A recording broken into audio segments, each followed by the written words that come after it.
The spark. The wrench slipped from Zeke Turner's oil-stained hand the moment the Hells Angels bike exploded through the garage doors like a black bullet from hell itself.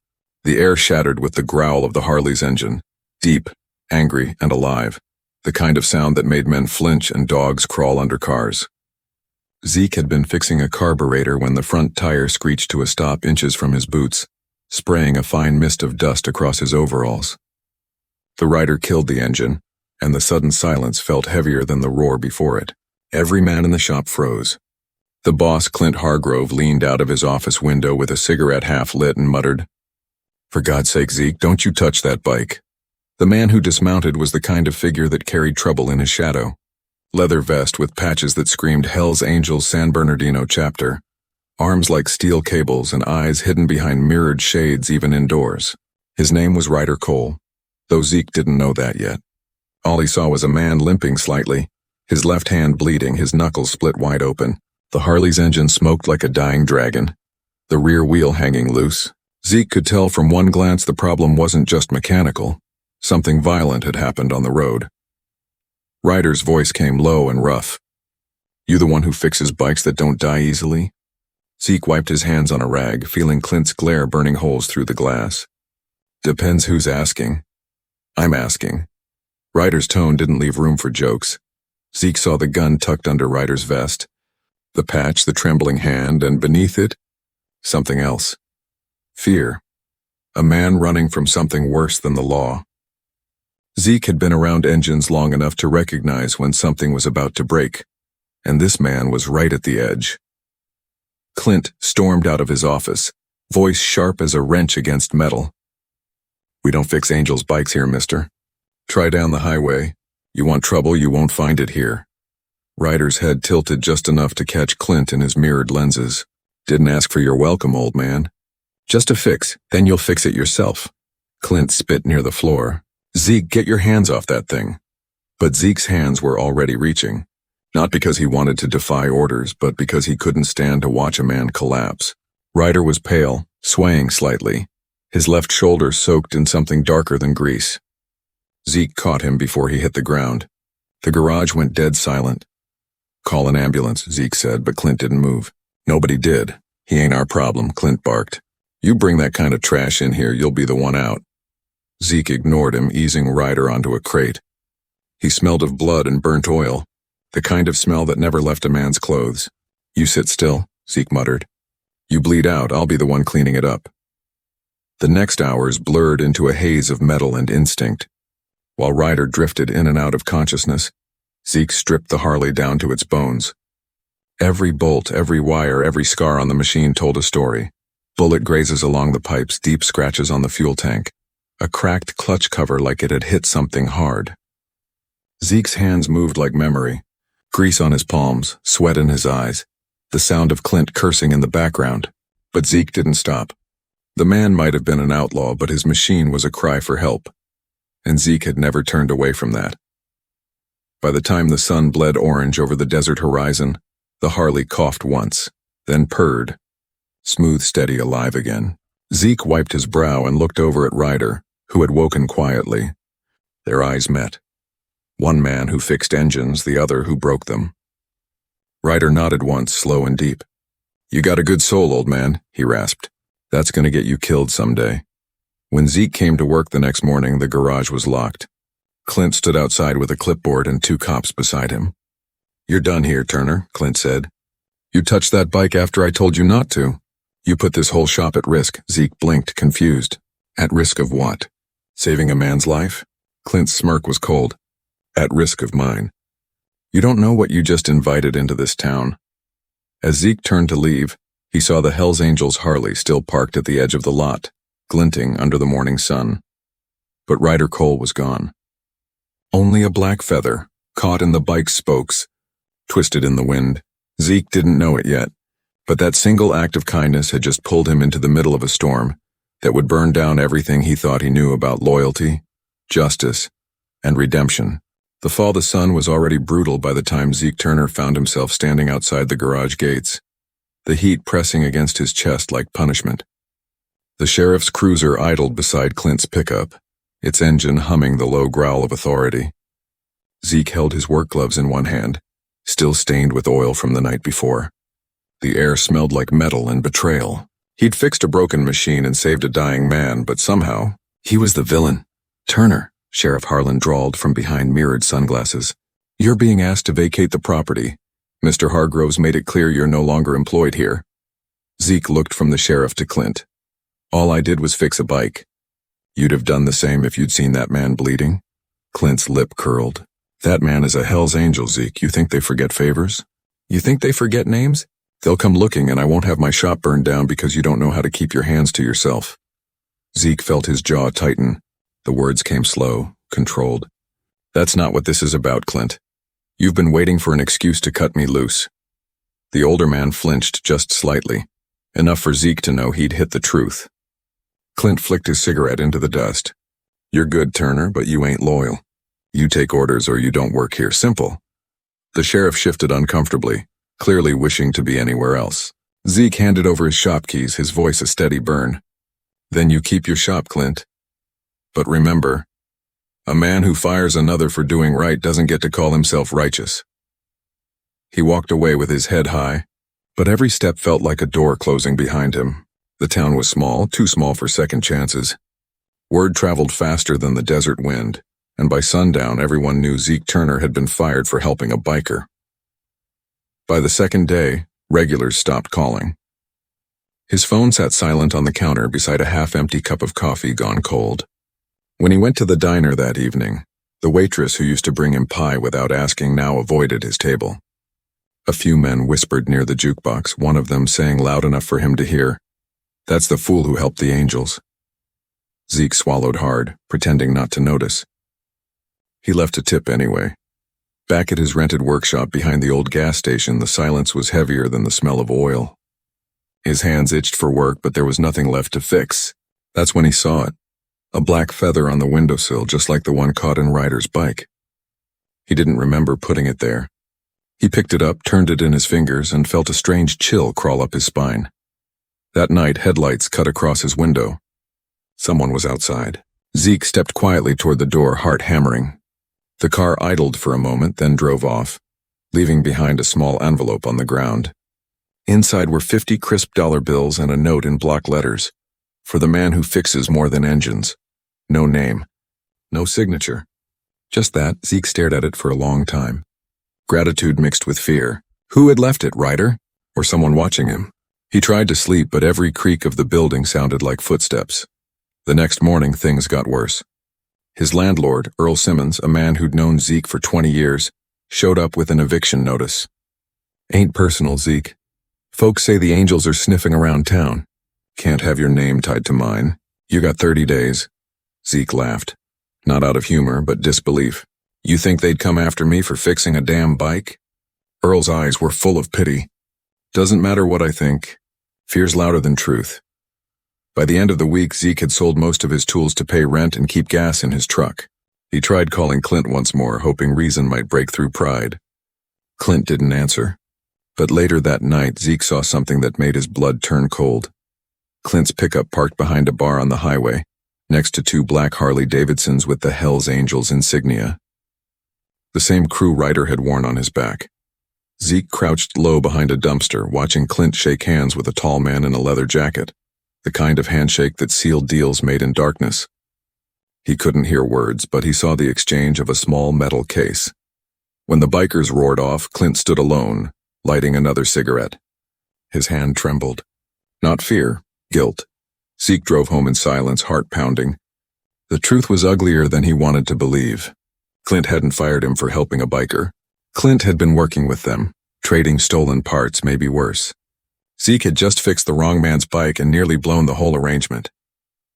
The next morning, a brick shattered Zeke's workshop window. On it, a message scrawled in red marker, "Stay out of Angel's business." Zeke sat there for hours staring at the shards on the floor. Rage and confusion tangled in his chest. For the first time in years, he didn't feel like fixing anything. That night, he packed what little he owned. A few tools, a duffel of clothes, and the black feather. He drove out of town with no destination, headlights carving a narrow path through the desert darkness. The road stretched endlessly ahead, empty and uncertain. He told himself he was running from trouble, but deep down he knew the truth. He was driving straight toward it. The stranger's debt, the desert swallowed sound the way the sea swallows light, completely, mercilessly. Zeke Turner had been driving for hours down the cracked Arizona highway, the night sky stretching above him like an endless bruise. His truck's engine hummed low, steady, the only heartbeat left in a world that seemed to have forgotten him. He didn't know where he was going, only that he couldn't go back. The town that once nodded at him now looked away. The friends who used to trust his hands wouldn't even meet his eyes. He pulled over near an abandoned gas station where the wind had long ago stripped the paint from the sign. He killed the engine and stepped out into the silence. Stars shimmered like 1,000 tiny witnesses. Zeke leaned against the truck hood, staring into the dark horizon. Somewhere out there a coyote cried, long, lonely, and hollow. He thought about the feather, the note, and the brick through his window. About Clint shaking hands with those bikers. Every piece pointed to a story he didn't yet understand. But one thing was clear. He hadn't just fixed a bike that day. He had fixed something that wasn't meant to be repaired. He didn't hear the motorcycles until they were almost on him. The sound started faint, like thunder from a far ridge. Then it grew. One engine, then two, then several, rising in unison like a war chant. Zeke's pulse quickened. His first thought was that the angels had found him. He reached for the wrench under his seat, the only weapon he trusted. Headlights exploded from the darkness. 6 bikes, roaring in formation, dust spiraling behind them. They stopped 20 feet away, their engines idling low, their riders silent. One of them dismounted and walked forward, slow and steady. The man pulled off his helmet. Zeke's breath caught. It was Ryder Cole, the Hell's Angel whose bike he had fixed, the man everyone thought was long gone. But this rider looked different. His beard had grown, his jacket no longer bore the Angel's insignia, and his eyes, once cold, now carried something else. Guilt, maybe, or purpose. "You're a hard man to find, Turner," Ryder said quietly. Zeke kept his hand near the wrench. "Most folks aren't looking for me these days." Ryder's mouth twitched, almost a smile. "Yeah, well, I ain't most folks." He took a slow breath. "You saved my life. Figured I owed you one." Zeke studied him, the wind tugging at his shirt. "That note, the money. That was you?" Ryder nodded. "Least I could do." "Then why are you here now?" "Because you're in danger. You stumbled into something you don't understand." Ryder glanced back at the other riders who waited in silence. Clint Hargrove isn't just a shop owner. He's been supplying the Angels with illegal bike parts, re-tagged engines, and weapons hidden in fuel tanks. You fixed a bike that was supposed to disappear. Inside that frame was something worth killing for. Zeke felt the words hit like a hammer to the chest. "What kind of something?" Ryder's eyes darkened. "A flash drive. Buried inside the engine block. Proof of what the club's been doing. Trafficking, money laundering, murder. I was supposed to deliver it. Then they turned on me. Tried to kill me before I could hand it over." The silence after that was heavy, charged. The night seemed to listen. Zeke let out a slow breath. "So that's why Clint fired me. He wasn't protecting me how he was protecting himself." "Exactly," Ryder nodded. "He's still working with them. But there's more. They think you know where the drive is. That's why they've been watching you." Zeke's jaw clenched. "You're telling me I lost my job, my home, and my name because of something I didn't even know existed?" Ryder looked at him with something close to regret. "That's how the world works, brother. The innocent get burned just for standing too close to the fire." For a long moment, neither man spoke. The desert wind hissed through the broken sign like a whisper from the past. Finally, Ryder motioned toward the horizon. "Come with us. We got a place, an old airplane hangar 40 miles west. Safe, quiet. I could use a man who knows how to rebuild what's broken." Zeke hesitated. "And what happens when your old crew comes looking?" "They already are." Ryder's gaze was hard now. "But if we don't fight back, we both end up dead, and they win." Zeke looked at the dark road behind him, then at Ryder's outstretched hand. Trust was something he'd lost the day Clint betrayed him. But the truth was he didn't have many choices left. "Fine," Zeke said finally. "I'll go, but not for you. For the truth." Ryder gave a small nod. "That's good enough." The engines roared again as they pulled out together, cutting through the night like ghosts on steel horses. The desert wind swallowed their trail, leaving only the echo of engines fading into the stars. As they rode, Zeke glanced at Ryder's silhouette, a man running from the same kind of ghosts that haunted him. He didn't know where this road would end, but one thing felt certain. He was no longer fixing broken bikes. He was fixing broken destinies. And somewhere out there, Clint Hargrove was already making a call that would set the next fire in motion. The new ride. The old airplane hangar stood like a sleeping beast in the middle of nowhere. Rusted ribs, half-collapsed roof, and sand piled against the walls from decades of desert storms. Zeke Turner stepped out of Ryder's convoy and blinked into the harsh daylight, the air buzzing with heat and the scent of motor oil. Inside, beneath flickering lights, rows of old Harley frames and battered engines gleamed like the bones of a forgotten war. "This place looks like it's been dead for 20 years, Zeke muttered, running a hand over a dust-coated gas tank. Ryder smirked faintly. "Yeah, well, we like our ghosts quiet." It wasn't just Ryder's crew working inside. There were veterans, men with scars both seen and unseen, and a few ex-cons who moved like they were trying to build something worth saving. The hum of welding torches and the steady clang of tools filled the air, blending into a strange rhythm of survival. Ryder handed Zeke a wrench.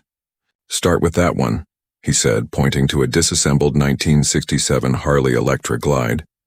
It belonged to a friend who didn't make it back from Afghanistan. "We're rebuilding it for his kid." Zeke knelt beside the frame, fingers instinctively finding the bolts, the rhythm of repair settling into his bones. For the first time in months, the noise in his mind began to quiet. The sound of work was a kind of prayer, each turn of the wrench a small act of redemption. As days passed, Zeke earned the quiet respect of the crew. They called him Doc, not for medicine, but because he could heal machines nobody else could. Yet beneath the smell of oil and sweat, something darker lingered. Whispers in the corners, glances exchanged when Ryder wasn't around. Someone was leaking information. Someone inside was feeding the angels. One night, as a storm rolled across the desert, Zeke stayed late to finish tuning the Glide. Thunder growled in the distance, rattling the tin roof. That's when he heard it, a faint voice behind the storage shelves, half whisper, half plea. "We move tomorrow night. Tell Clint to have the truck ready." Zeke froze. He leaned closer, heart pounding. Through the gap between crates, he saw one of the younger men, Kyle, a wiry mechanic barely 30. Speaking on a burner phone. "Yeah, the old man's working in the back. He doesn't suspect a thing. Yeah, the drive's still here. Ryder keeps it in that metal box under his bench." Zeke's stomach turned. He backed away slowly, but his boot scraped a loose bolt on the floor. The sound was small but sharp. Kyle's head snapped up. "Who's there?" Zeke didn't answer. He ducked behind a row of bikes, waited for footsteps, then slipped out the side door into the rain. The storm had swallowed the desert whole, sheets of water slicing through the darkness. He ran toward the trailer where Ryder slept and pounded on the door. Ryder opened it shirtless, gun in hand, eyes hard. "What the hell, Turner?" "Someone's leaking information," Zeke gasped. "Kyle, he's talking to Clint. Say you're handing something over tomorrow night."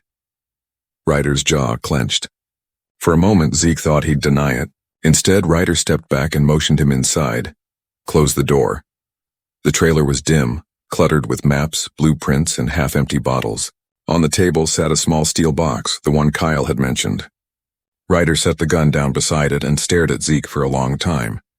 "You weren't supposed to know about that. What's on the drive, Ryder?" Ryder sighed, the weight of it dragging his shoulders. "Everything. Clint's deals, the Angels routes, names of the cops they've paid off. I was going to trade it for freedom, for me and my crew." Zeke stared. "So you were planning to hand it over to Clint?" "Not Clint," Ryder said quietly. "The feds. But Kyle doesn't know that. He thinks I'm selling it back to the Angels." Zeke rubbed a hand over his face. "You trust the feds to protect you?" "I don't trust anyone," Ryder said. "But I'm tired of running. I'm tired of watching good men die for bad ones." Before Zeke could answer, the lights flickered, once, twice, then went out. The hum of generators died. Outside, engines roared to life. Ryder grabbed his gun, eyes wide. "They found us." Zeke moved to the window just as headlights cut through the rain, a line of black bikes tearing across the dirt road toward the hangar. The sound of gunfire cracked through the storm. Men shouted, scrambling for cover. Ryder pulled open a floor panel, tossing the steel box to Zeke. Take it. There's a back exit through the tool shed. Go now, Zeke hesitated. I'm not leaving you here. Ryder shoved him hard. You saved my life once. Now I'm saving yours, go! The door exploded inward as bullets ripped through the metal. Zeke ducked, clutching the box, and sprinted into the rain. Behind him, the hangar erupted in chaos. Engines screaming, men shouting, the staccato rhythm of survival. He ran until the sound of violence became a faint echo against the storm. When he finally collapsed behind an abandoned water tower, soaked and trembling, he opened the box just enough to see what was inside. Not just a flash drive. A folded photo, Ryder, Clint, and 3 angels standing together, smiling like brothers. Zeke's breath caught. His hands shook. He'd been helping a man who once stood beside the same devil that ruined his life. Thunder cracked overhead as Zeke whispered into the dark. What the hell did you drag me into, Ryder? And somewhere across the rain-swept desert, a single black Harley engine roared to life, heading straight for him. The reckoning rain still clung to Zeke Turner's skin as he crouched behind the water tower, clutching the steel box like it was the last truth left on Earth. The photo inside replayed in his mind again and again. Ryder standing beside Clint Hargrove, the man who had fired him, the man who'd sold his soul to the Hell's Angels. The desert storm had finally eased, leaving behind a heavy silence broken only by the slow drip of water from the rusted tower above him. In that silence, Zeke understood something cruel and clear. He had trusted another liar. A single headlight sliced through the night. The black Harley came crawling up the dirt road, its engine a deep, deliberate growl. Zeke gripped the wrench tucked in his belt. Old habit, old weapon. When the rider stopped, he recognized the lean silhouette even before the helmet came off. Ryder Cole. The man's face was streaked with soot and blood, his leather jacket torn. He looked like he'd crawled straight out of hell. Zeke, he said, voice ragged. You got the box? Zeke stood slowly, eyes hard. You mean your little souvenir? The one with your smiling face next to Clint? Ryder froze. For the first time, the outlaw's confident calm cracked. You opened it. I damn well did. Zeke's voice was low, shaking but steady. You played me. You made me believe you were some kind of savior, when all along you were part of the same poison that killed my life. Ryder took a step forward, hands raised. It's not what you think, Zeke snapped. Then make me think differently. Ryder exhaled hard, rain glistening on his beard. That photo's 10 years old. Clint and I used to ride together, back before the Angels got deep into the dirty stuff. He started running stolen parts, guns, and drugs. I wanted out. They didn't let me leave. So yeah, I smiled in that picture. Back then I thought loyalty meant something. I was wrong. Zeke searched his face looking for a lie. What he found instead was something worse, exhaustion. The kind that comes from carrying guilt too long. Ryder continued quietly.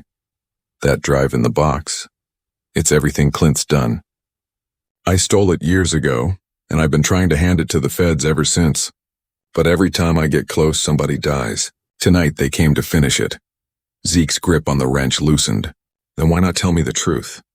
Because the fewer people who know, the longer they live. Before Zeke could answer, a new sound broke the air. The whine of tires over gravel.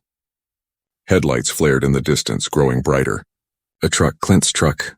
Behind it, 3 bikes rolled in formation, engines snarling like wolves scenting blood. Ryder's jaw tightened. They found us. Zeke's pulse thudded in his throat. How? Ryder gave a bitter laugh. Same way they always do. There's a rat in every cage. The truck skidded to a stop 30 yards away. Doors slammed. Clint Hargrove stepped out first, wearing a raincoat and a smug grin. His voice carried easily through the damp night. Well, look at this. The preacher and the prodigal. Guess the sermon's over, Zeke shouted back. You set me up. You used me to clean up your mess. Clint chuckled. No, Turner. You cleaned up my business. You fixed the bike that carried evidence that could have destroyed me. You just didn't know it. The funny thing is, now you're the only honest man I ever met who still ended up in the gutter. Ryder stepped forward, gun drawn. It's over, Clint. Clint didn't flinch. Oh, Ryder, you always did like pretending you were the hero. But heroes die first, the bikers fanned out. One raised a shotgun.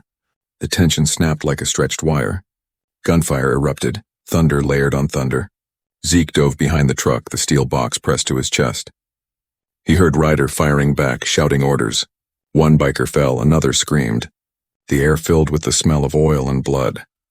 Then a bullet found Ryder's shoulder. He staggered, dropping to one knee.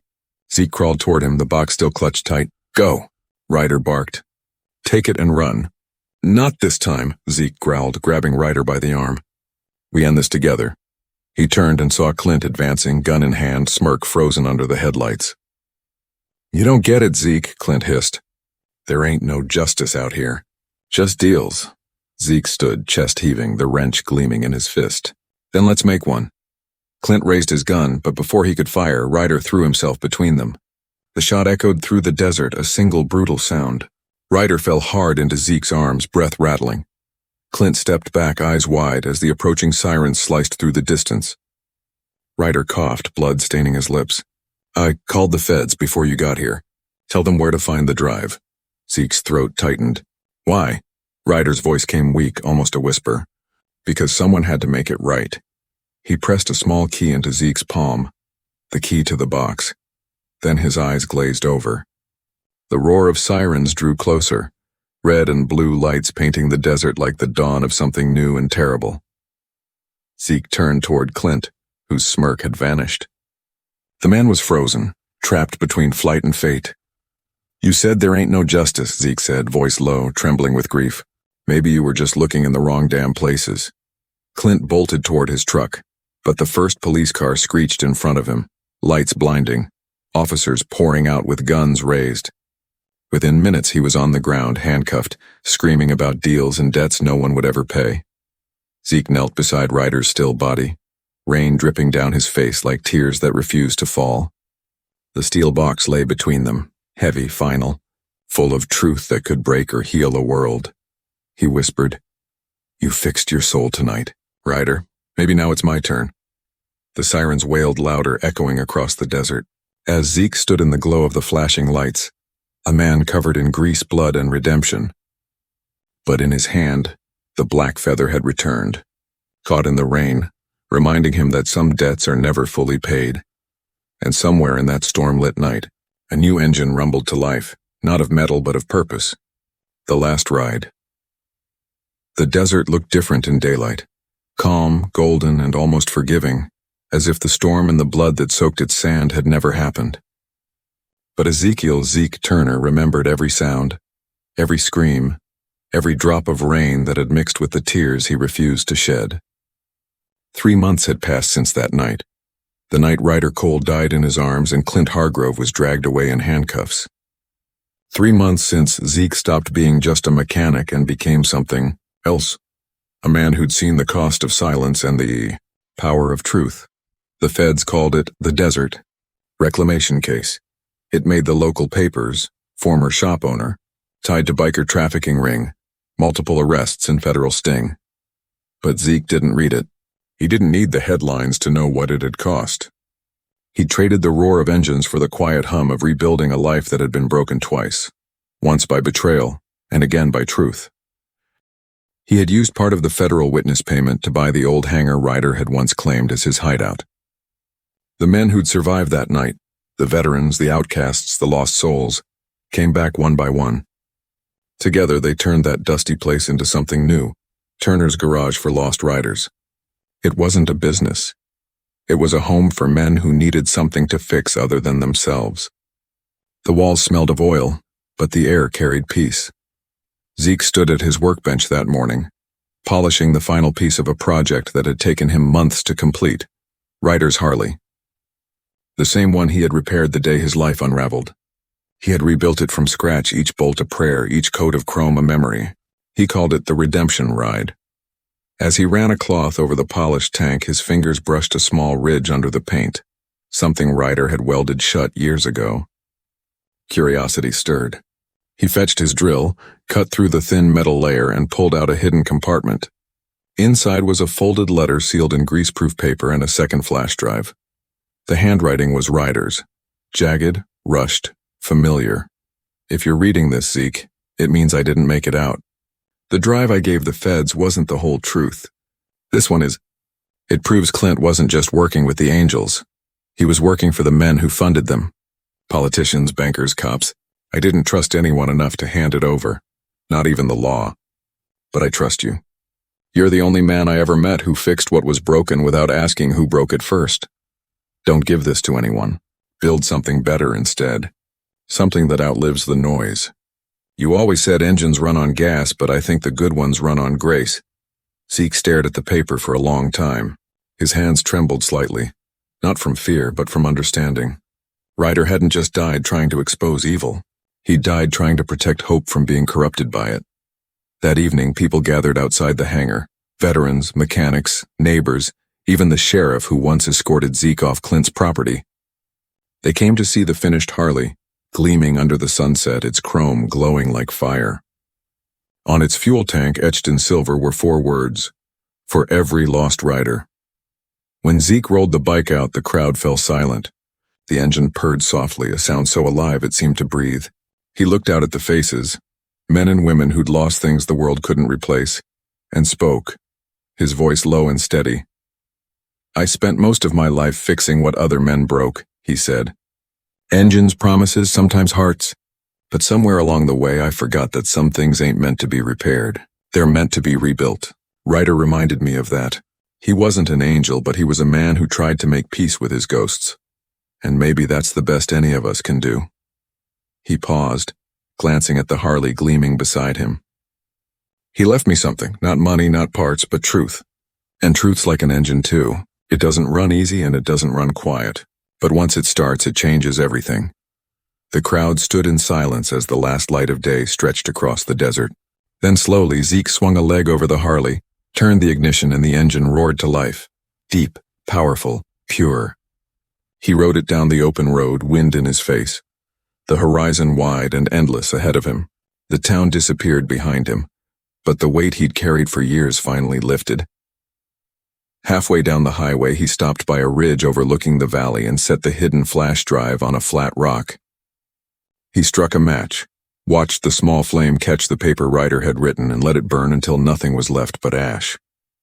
Some truths, he thought, were meant to be carried in hearts, not files. As the wind swept the ashes away, he whispered, "You were right, brother. The good ones run on grace." He rode off into the fading light, the Harley's steady hum echoing through the desert. Behind him, the hangar lights glowed like beacons, a home for every lost rider still trying to find their road. For the first time in years, Zeke Turner didn't feel like a man fixing broken things. He felt like a man who had finally been made whole. And as night fell over the Arizona desert, the last thing that shimmered in his mirror wasn't dust or flame. It was a black feather, caught in the wind, rising higher until it vanished into the stars. Total story message. Even the smallest act of kindness can alter the fate of many. Redemption doesn't come from revenge or justice alone.